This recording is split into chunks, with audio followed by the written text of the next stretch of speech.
আসসালামু আলাইকুম এভরিওয়ান। আমি পিঙ্কি। তোমরা সবাই কেমন আছো? আশা করছি তোমরা সবাই অনেক ভালো আছো।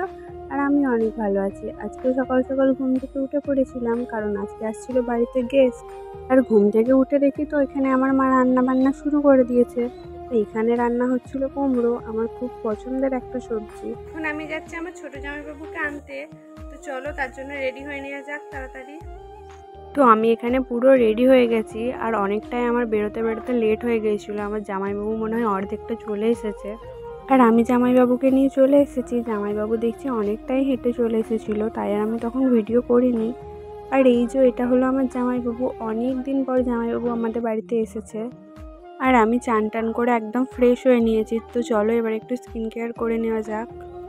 আর আজকে পরে নিয়েছিলাম হাতে একটু চুড়ি। আমার বর এরকম চুড়ি পরলে অনেক পছন্দ করে, আর তোমরা সবাই অনেকেই বলো যে তোমার বিয়ে হয়ে গেছে কেন চুড়ি পরো না, তাই ভাবলাম আজকে একটু চুড়ি পরে নিই।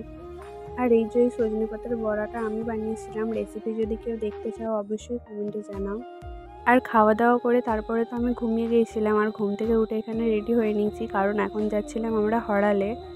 আর আমি একা যাচ্ছিলাম না, আমার সাথে যাচ্ছিল আমার ভাই, আমার ভাবি।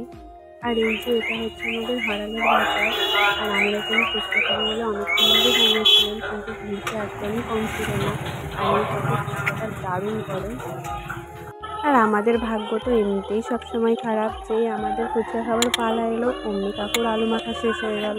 তাই কাকু এখানে আলু মাখছিল, আর আমি দাঁড়িয়ে দাঁড়িয়ে দেখছিলাম যে কীরকম করে কাকু আলুটা মাখে। আর আমরা এখানে দাঁড়িয়ে দাঁড়িয়ে একটু উল্টো পাল্টা হারকাত করছিলাম। দেখো কাকু আমাদের এখানে ফুচকার পাতা দিয়ে দিয়েছে, আর প্রথমেই দিয়ে দিচ্ছে আমার ভাইকে। দেখো আমার ভাই কীরকম করে ফুচকাটা খাবে। এরপরে দিয়ে দিচ্ছে আমার ভাবিকে। আমার ভাবির খাওয়াটাও দেখাচ্ছি, কিন্তু আমারটা দেখাবো না। আর দুর্গাপুজোর জন্য হরালে এরকম লাইট দিয়েছিল। আর হরাল থেকে যদি আমার ভিডিওটা কেউ দেখে থাকো অবশ্যই একটা কমেন্ট করে দেবে। আর আমার কিছু কেনার ছিল, তার জন্য চলে গিয়েছিলাম কসমেটিক্সের দোকানে। আর এখানে তো অনেক ভিড় ছিল, তাই আমি দাঁড়িয়েই ছিলাম অনেকক্ষণ ধরে। ফাইনালি আমি বাড়ি চলে এসেছি। এবার তোমাদের এখানে দেখাই আমি কি কিনলাম। আমি কিনেছি এই পলার বালাটা, আর কিনেছি একটা চুড়িটা আমি আর দেখাচ্ছি না, কারণ ওটা আমি গোছাতে পারবো না, পরে একদিন দেখাবো। আমার মা দেখতে চাইছিল পোলাও, যদি কেউ রেসিপি দেখতে চাও অবশ্যই কমেন্টে বলবে। আর কালকে ছিল আমার জন্মদিন, আর মা বানিয়েছিল পায়েস, তাই ওটাই খেয়ে নিচ্ছি এখন। তারপরে চলে এসেছিলাম আমরা আমাদের ওপরের রুমে, আর এখানে আমরা অনেক মাস্তি করছিলাম সবাই মিলে। এখন আমাদের সবাইকে ডেকে নিয়েছে রাতের ডিনারের জন্য, তো সবাই মিলে এখানে ডিনার করতে বসে গেছি। আর আজকে ছিল পোলাও, মাংস কষা, আর আলু ভাজা, ডিম ভাজা। তারপরে তো আমরা অনেক গল্প করছিলাম, আর তোমাদের এখানে দেখাচ্ছি ঘড়িতে কটা বাজছে। আর দেখো গল্প করতে করতে এখানে পুরো রাত 12টা বেজে গেছে, আর কারোর শোয়ার নাম নেই এখনো, সবাই গল্প করছে একভাবে।